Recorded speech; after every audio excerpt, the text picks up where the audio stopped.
여러분, 우리가 지난주에 살펴본 요한계시록 4장은 하나님 나라의 전체 그림이었습니다.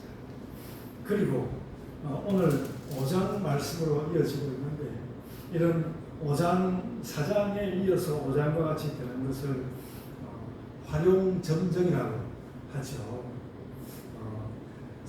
4장에 나온 하나님 나라 그림의 완성은 무엇인가? 어린 양 예수가 그 안에 표현되는 것입니다. 그래서 계시록 4장과 5장은 하나님께서 여시는 하나님 나라와 그 중심이신 예수님을 그림처럼 선명하게 보여줍니다. 하나님 나라는 말 그대로 전체가 하나님의 것인데, 그 그림의 결정적인 완성은 예수께서 하신다. 우리가 구원에 대해서 듣고 있는 바 그대로가, 그러니까 4장과 5장이 우리가 신약, 구약을 통해서 늘 들어온 복음 말씀을 딱 정리해서 그림으로 보여주는 것에 아주 가깝다고 할 수 있습니다. 그래서 이제 5장 말씀으로 이제 들어가는데요. 5장 말씀이 그런데 대뜸 예수님 이야기로 들어가는 것은 아닙니다. 5장은 그 시작 후에 장면이 몇 번 바뀌면서, 마침내 어린 양 예수의 그림에 단도하게 됩니다. 길지 않은 이야기인데 그렇습니다.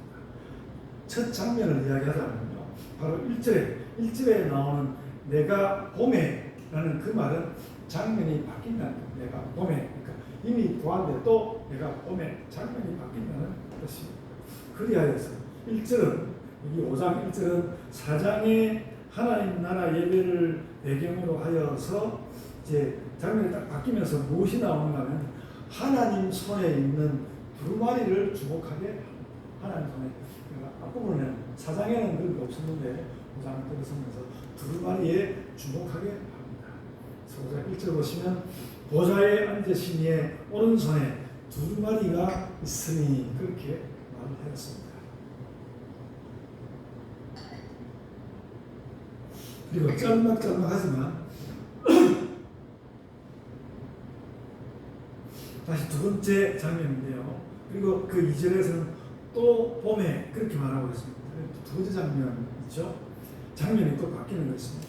여기에는 그 장면이 딱 바뀌면서 여기에는 힘 있는 천사가 나오는데, 이 힘 있는 천사는 아마도 그런 무슨 바꾸는 상황을 알려주게 되어 있는, 늘 그런 역할을 하는 건지 모르지만 그런 천사인 것 같습니다.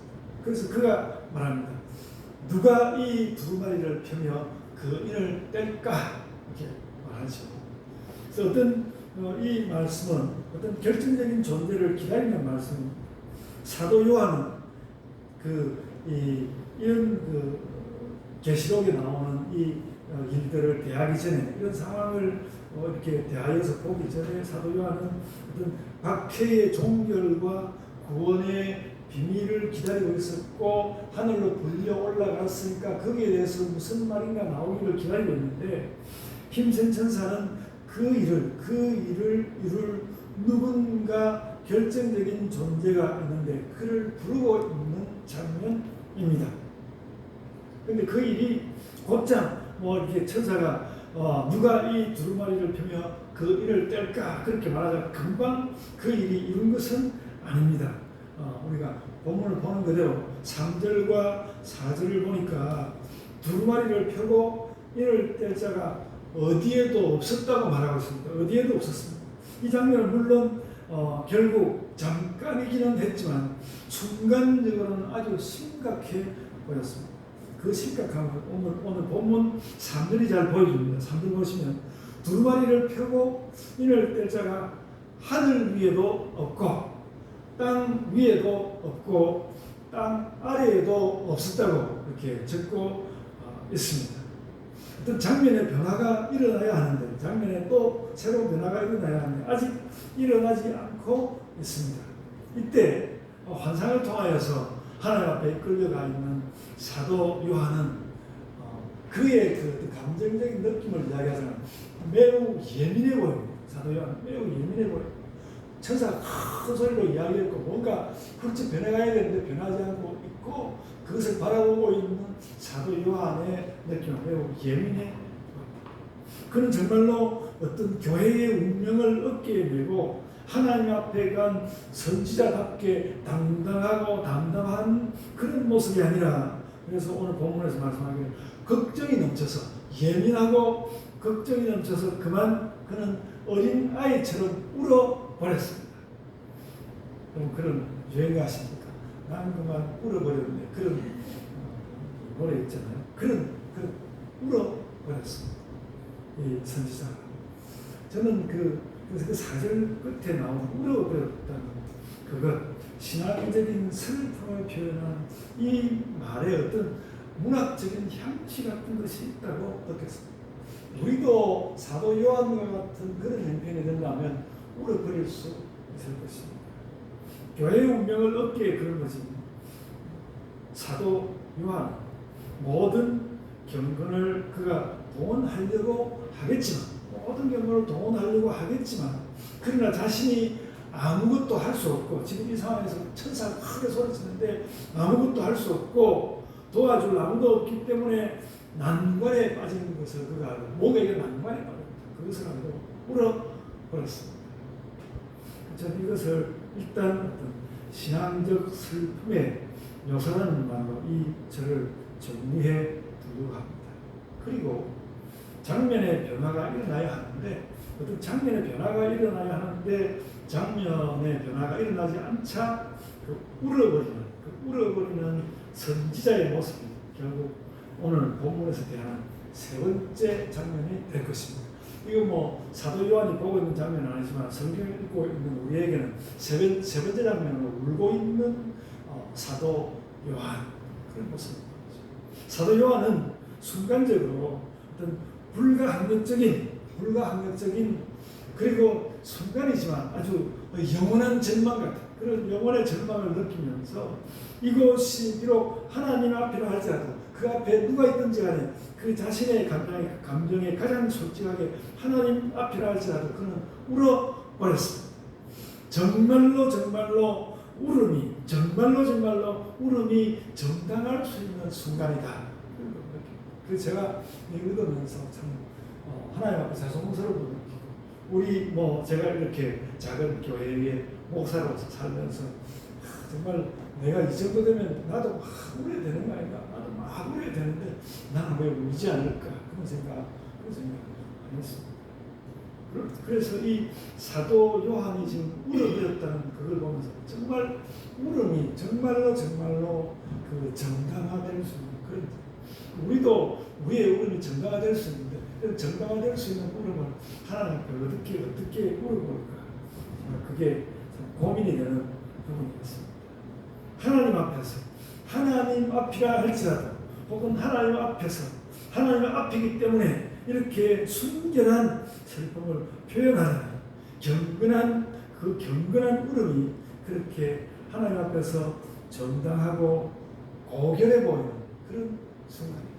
그래서 우리가 막 엉엉 울고 또 참 볼성사납게 울 수도 있겠지만, 그렇다 할지라도 그 정당하고도 고결해 보이는 울음이 우리에게 있다는 것이죠. 그런 울음을 우리에게 좀 가져오고 그 느낌이 우리에게 좀 있었으면 좋겠습니다. 나도 그런 울음을 울어보았으면, 생각하면 여러분들 모두 다 그런 필요를 느낀 부분이 있고 그러고 싶으시리라고 생각합니다. 하나님은 물론 이미 그 다음을 예비하셨지만, 그래도 사도 요한의 울음에 응답이라도 하는 것이 이제 네 번째 장면, 그 다음 장면으로 이어집니다. 네 번째 장면, 5절에서 순간적으로 장면이 다시 바뀝니다. 뭐라고 하냐, 장로한 사람이 울지 말라고 하는 장면, 아주 짤막짤막한 장면들인데, 이것은 마치 기도의 응답처럼 우리에게 다가옵니다. 울지 마라. 이 장로의 울지 마라는 이 이야기는 그냥 장로의 이야기가 아니라 하나님께서 장로를 통하여 주시는 말씀일 것입니다. 우리가 아주 정당한 울음으로 하나님 앞에 울고 있는데 하나님께서 울지 마라 이렇게 말씀하시는 것이죠. 기도해야 합니다. 하나님께서 내 눈에 눈물을 닦아주시면서 하나님께서 내 눈에 눈물을 닦아주시면서 울지 말라 그렇게 좀 말씀해 주신다면 얼마나 좋을까. 여러분 제가 뭐 살면서 그렇게 개인적으로 큰 슬픔이 있고 그런 건 아닙니다. 저도 저 나름대로 참 슬픔도 많고 전에 그래서 어느 날 막 꿈을 꾸다가 꿈속에서 너무너무 울었는데 꿈속에서 그 우는 거는 뭔지 그 위로를 얻는 그런 느낌이었습니다. 하여간 그 울지 말라 하는 그 뭔가 하나님 앞에 나에게서 확 일어났는데 하나님께서 울지 말라 하고 다가오시는 그런 경험, 우리가 이런 것을 두고 그 신앙적 체험이라고 하지 않을까. 그런 체험들을 우리가 다 해봤으면 좋겠습니다. 뭔가 하나님께서 나를 향해서 울지 마라 그런 데를 좀 나가봤으면 좋겠습니다. 우리에게 그런 자리가 얼마나 많겠습니까? 우리는 이미 우리 자신의 어려움과 또 가족의 고통 앞에서 눈물이 그렇게 씻겨지기를 원하고 하나님께서 울지 마라 이렇게 말씀하시기를 기다리고 있는 것입니다. 그런 마음을 가지고 모든 사람에게 울지 말라. 하나님의 아름다운 음성, 장로의 음성을 통해서 울려나온 하나님의 아름다운 음성입니다. 사도 요한은 속으로 그렇게 생각했을지 모르겠습니다. 저 진리와 구원의 두루마리, 저게 열려야 뭔가 결정적인 것이 되는데 저 진리와 구원의 두루마리를 볼 수가 없는데 어떻게 안 울 수 있을까? 그렇게 생각했을 것 같습니다. 그런 생각에 빠지고 있는데 장로가 다윗의 우리가 이겼다고 말하는 그렇게 말하고 있는 중인데 그는 그렇게 생각하고 장로는 그렇게 말하고 있는 중인데 결정적으로 또다시 장면이 바뀌면서 다섯 번째 장면입니다. 저기 저 보좌 가까이에 어린 양이 서 있는 모습이 나오는 것입니다. 마치 저를 이걸 보면서 무슨 요즘 영화 같은 거 갑자기 무슨 홀로그램 같은 것이 나타나는 것처럼 예배 장면에 계속 예수님이 나타나지 않고 있었고 그래서 말하자면 결정적으로 예수님이 나타나서 무슨 일을 뺀다거나 그런 일이 되지 않고 있어서 막 어쩔 줄 몰라 하고 울고 막 울지 말라고 하고 그렇게 하고 있는 중인데 선뜻 어떤 마치 홀로그램이 나타나는 것처럼 어린 양의 모습이 그 보좌 가까이에서 나타나는 것이죠. 진짜 그러니까 이게 그 장면으로서도 아름답지만요. 참 그러니까 요한계시록의 기록이 얼마나 신앙적으로 얼마나 아름다운 기록인가. 우리가 그래서 이런 성경 구절을 읽으면서 우리의 마음이 얼마나 위로를 받는 어린 양이 우리가 얼마나 우리의 삶에서도 그런 장면이 나타나기를 얼마나 기다리고 있습니까? 그래서 여러분 제가 그 장면을 자주 생각합니다. 그 바울의 인생에 예수께서 나타나신 것이 이런 거 아니었을까? 저는 그렇게 생각했습니다.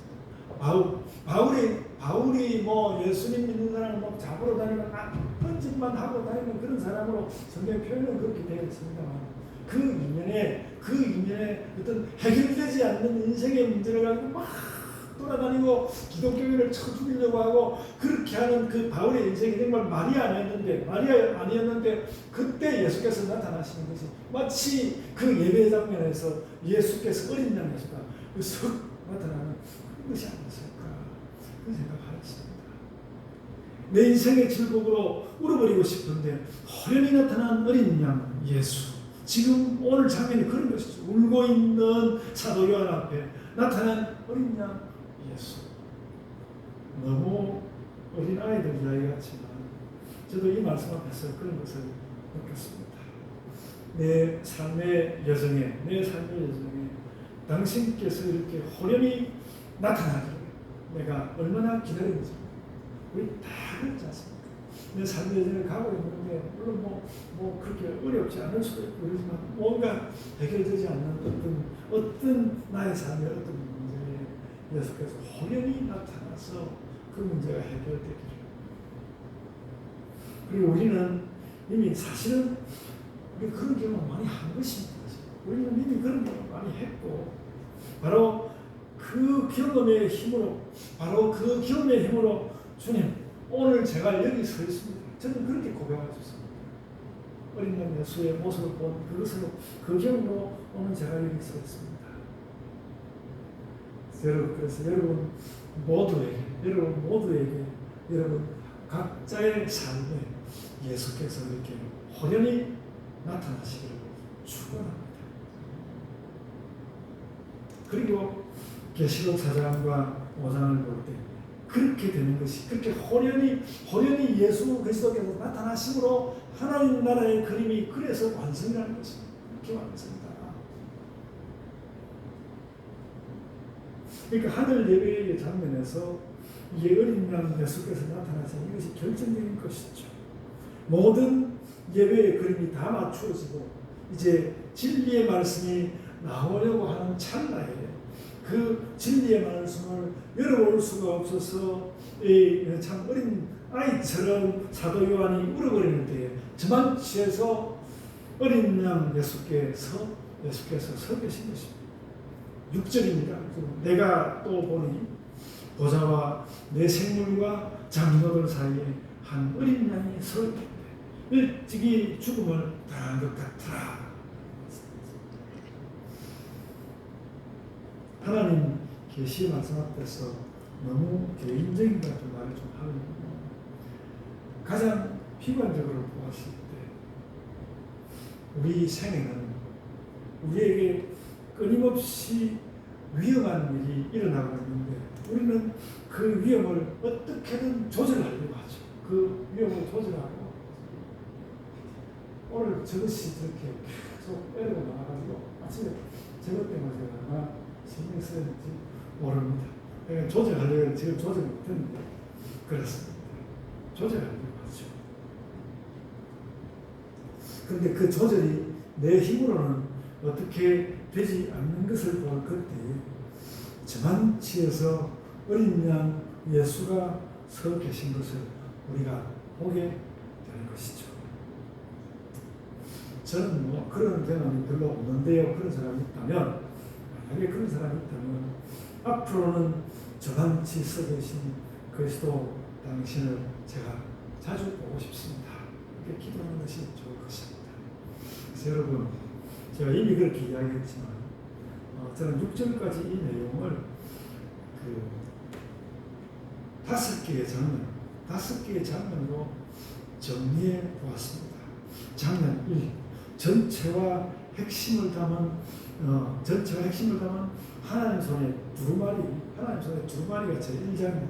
장면 2. 누군가 결정적 존재를 기다린다는 힘센 천사의 소리가 들리는 장면 2. 또 세 번째, 장면 전환이 없이 오히려 쳐다보는 내가 울어버리는 장면 3. 그리고 장면 4입니다. 결정적 전환의 장면, 서로 들려오는 인자한 소리, 울지 말라. 장면 4고요. 장면 5. 드디어 나타나서 저만치 서 있는 예수 그리스도가 너무 목사님 너무 심파적인 거 아닙니까? 이렇게 말할 수도 있겠지만 정말 예수 그리스도는 우리에게 그런 것 같습니다.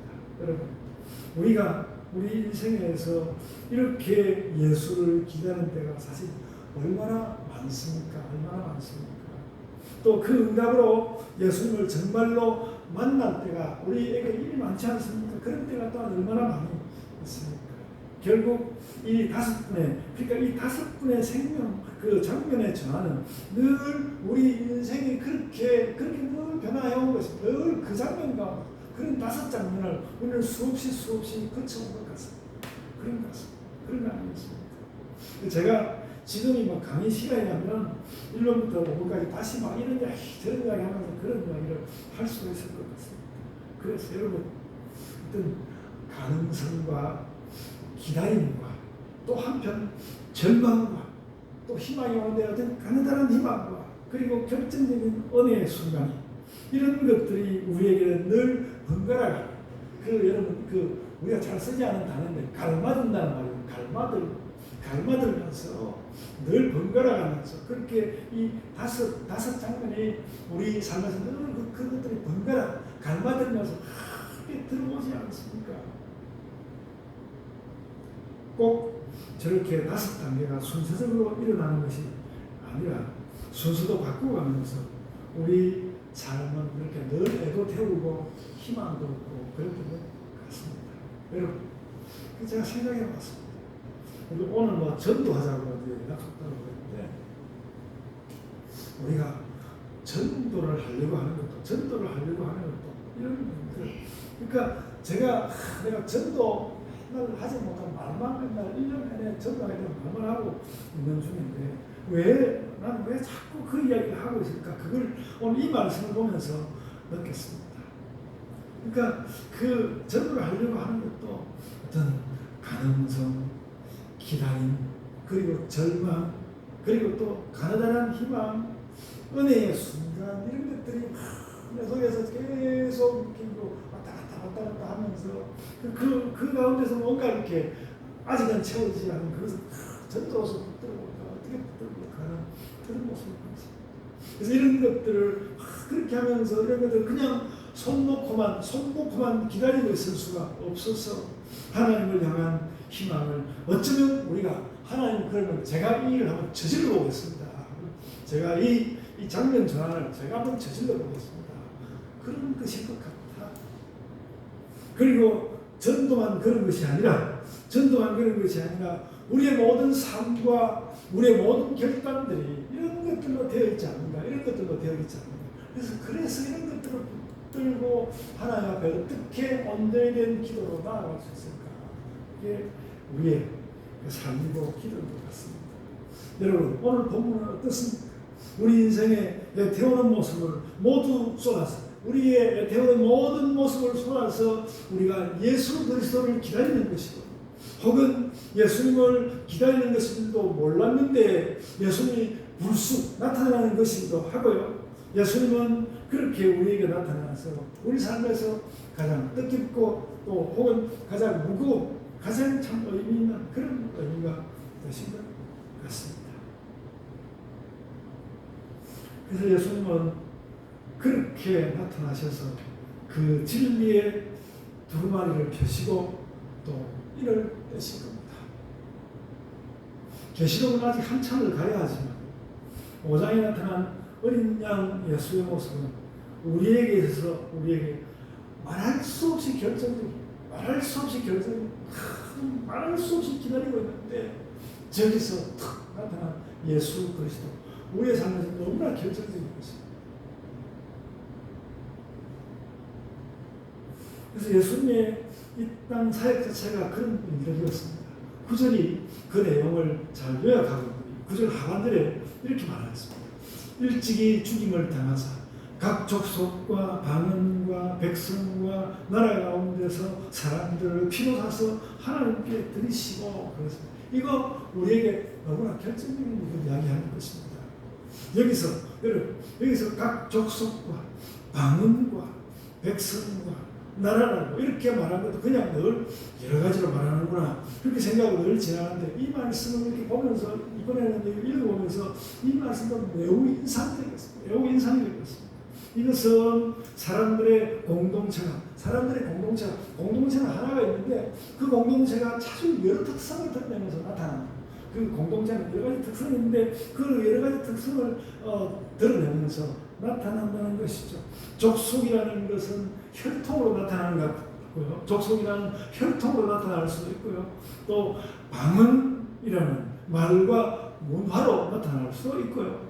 백성이라는 부드럽지만 비교적 정치적인 것으로 보일 수도 있고요. 또 나라라는 충족적인 공동체성 이런 것으로 보일 수도 있습니다.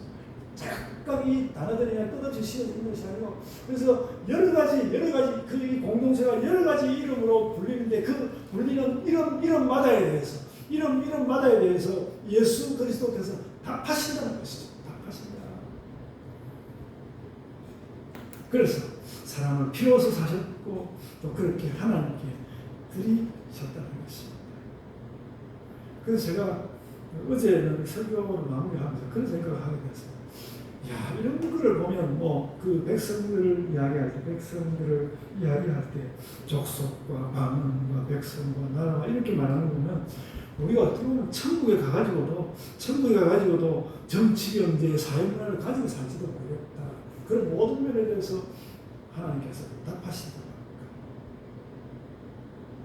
그래서 우리도 인간의 어떤 모든 것을, 인간이 가지고 있는 모든 것을 나쁘기 때문에 버려야 하는 것이 아니라 그 인간이 가지고 있는 그 여러 가지 당장은 그렇게 신앙적으로 생각되지 않는 것까지도 그 모든 것을 예수께서 피로 사시고 하나님께 드리시고 그렇게 했다고 보는 것이 바로 하나님 나라를 바로 이해하는 것인 것입니다. 근데 여러분, 이것이 끝이 아닙니다. 그래서 이 사람들이 어떻게 되었다는 것입니까? 이 사람들이 어떻게 되었다고 말합니까? 10절에, 10절에 그 내용이 나와 있습니다. 그들로 우리 하나님 앞에서 나라와 제사장들을 삼으셨고 그들이 땅에서도 왕 노릇할 것이다. 그렇게 말씀하고 있습니다. 여러분, 이것은 정말 고대적인 말로 표현되었지만 하나님 나라의 진정한 지향이었습니다. 10절에 이 내용.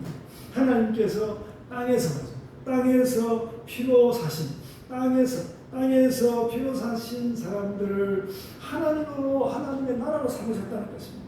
여러분, 9절에 나온 것은 땅의 이야기 아니겠습니까? 일찍이 죽음을 당하사 족속과 방과 백성과 나라 가운데서 사람들을 피로 사고, 이건 땅에서 일어나는 일 아닙니까? 그래서 하나님께 드렸는데 10절에 가니까 그들로 우리 하나님 앞에서 하늘에 와가지고 땅에서 피로 사신 사람들을 하나님의 그런 나라로 삼으셨다는 것입니다. 이것을 볼 때, 그러므로 오늘 말씀 그대로 우리 자신이 하나님 나라라는 것이죠. 우리 자신이 하나님 나라라. 그들을 이렇게 하늘로 데려와서 우리 하나님 앞에서 나라를 삼으셨다고 하지 않습니까? 우리가 하나님 나라라. 우리가 하나님 나라라는 것입니다. 우리 자신이 하나님 나라입니다. 그래서 하나님 나라이고, 그래서 또 함께 제사장으로서 예배의 주축이고, 우리가 하나님께 드리는 그것이 하늘 예배당이든 땅의 예배당이든 우리가 제사장으로서 예배의 주축이고, 그리고 그렇기 때문에 이 땅에서는 우리가 왕이다 말하고 있습니다. 이 말도 매우 의미 있다고 생각합니다. 하늘의 나라를 열고 또 예배의 주축이 되는데, 너희가 그런 존재이므로 땅에서는 너희가 왕이다, 그렇게 말하고 있는 것이죠. 오늘 10절 말씀은 그렇습니다. 그러니까 오늘 우리 이거 분명히 좀 깨닫고 살면 좋겠습니다. 그러니까 성경이 제시하는 이 땅 왕의 조건은 무엇인가? 하나님 나라 백성이고 하나님 중심이 되는 사람들이다. 하나님 중심이 되는 사람들이다. 요즘 우리는 대통령이 둘이 있는 시대를 살고 있지 않습니까? 정말 고약한 시대를 우리가 살고 있는데요. 그런 거 아니고 성경이 제시하는 이 땅 왕의 조건은 하나님 나라 백성이고 예배의 중심이 되는 그런 사람들이다. 여러분, 존경받고 명망 있는 목사가 내란 관련한 인물을 여러 번 만났다. 그런 이야기를 듣게 되는데요. 자신이, 그 사람이 이 땅에서 그런 어떤 영향력 때문에 하늘에 또 자기가 전하는 것처럼 그렇게 행동하는 것 같지만 정말 성경 말씀은 그렇지 않습니다. 이 땅 왕은 누구인가? 그는 진정한 하나님 나라의 백성이고 하나님 앞에서 참된 예배를 드릴 수 있으면, 이렇게 하늘의 뜻에 충실하면 땅에서도 그가 왕이다. 그 사람. 그래서 어쩌면 우리가 이 땅에서도 많은 제사장들이 있는데, 하늘에 가서 우리가 모두 이 땅에서 왕이라니까 우리가 모두가 이 땅에서 왕 같은 제사장이라는 말이 정말 맞는 것 같아요. 우리 모두가 왕 같은 제사장으로 이렇게 살아야 합니다.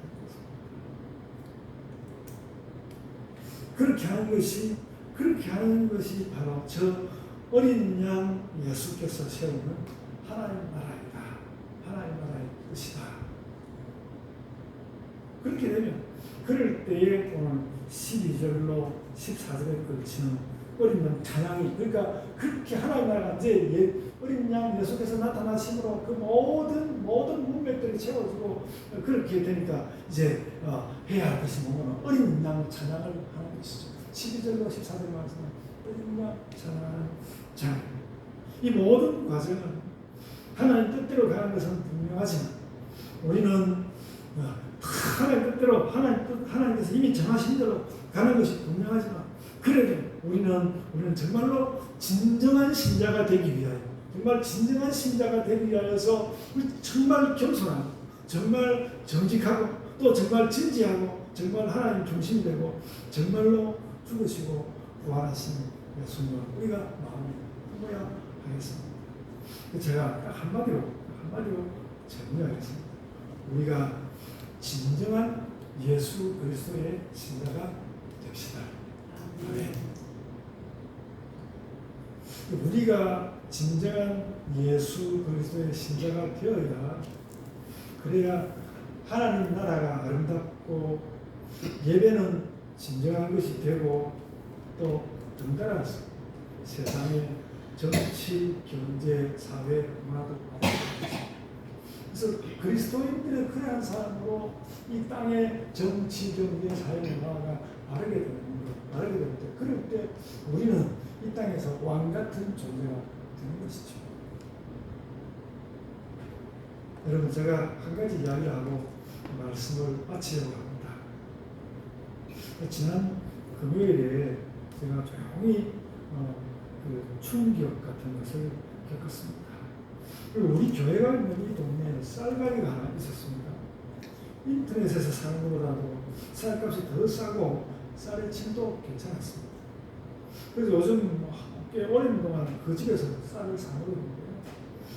지난 금요일날 그 집에 쌀을 사기 위해서 갔더니 쌀이 없더라고요. 왜 쌀이 없냐고 그랬더니 자기가 오늘 문 닫는다고 오늘이 끝입니다. 이렇게 이야기합니다. 그 이야기 들으면서 저 혼자서 조용히 충격을 느꼈는데요.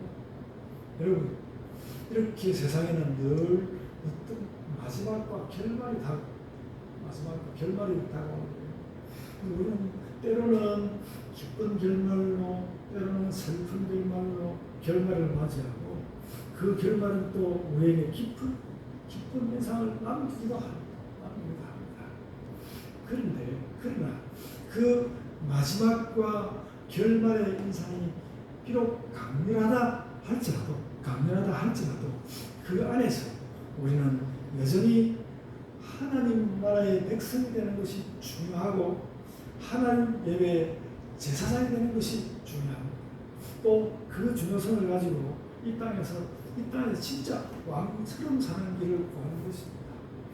사실 저도 시시하게 그런 냄새가 날 텔레비전에 나올 때마다 마음이 흔들리고 그러는데요.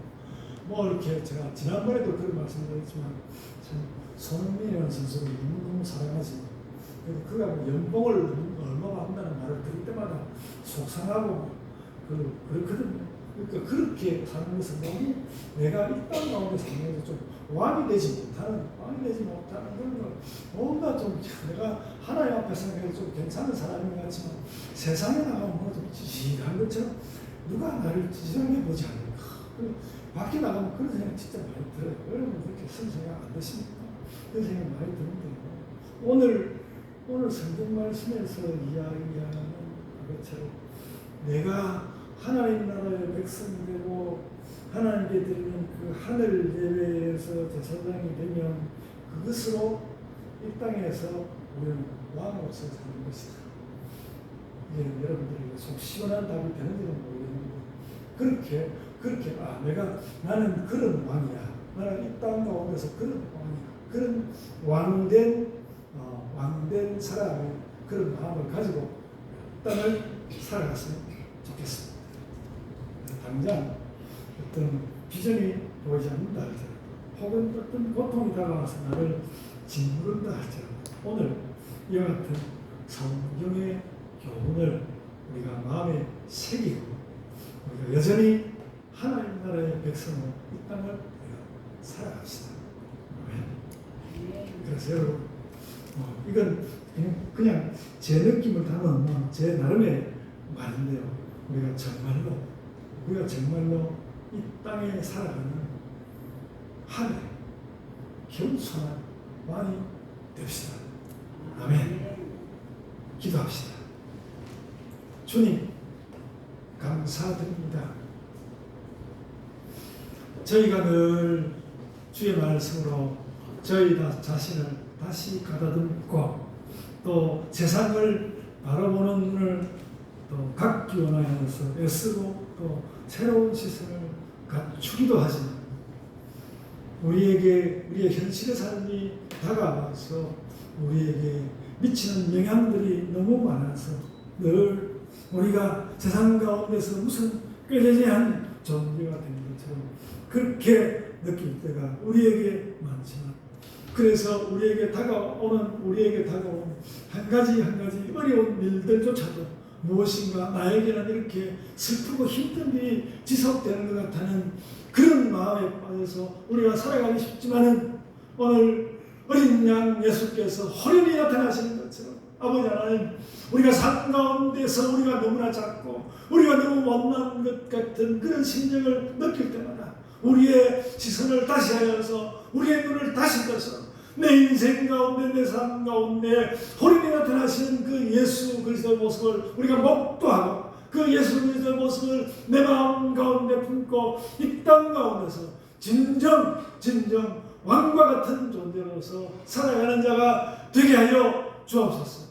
예수 그리스도께서 우리의 삶 가운데 그렇게 호련히 나타나시면 제가 왕 같은 존재로 살겠나이다. 이 기도를 우리가 놓지 아니하고 참 전심으로 기도하며 예수 그리스도를 만나며 어린 양 예수 찬양하며 살아가는 우리 온 예본교회가 되게 하여 주옵소서. 감사하고 예수님 이름으로 기도드리옵나이다. 아멘.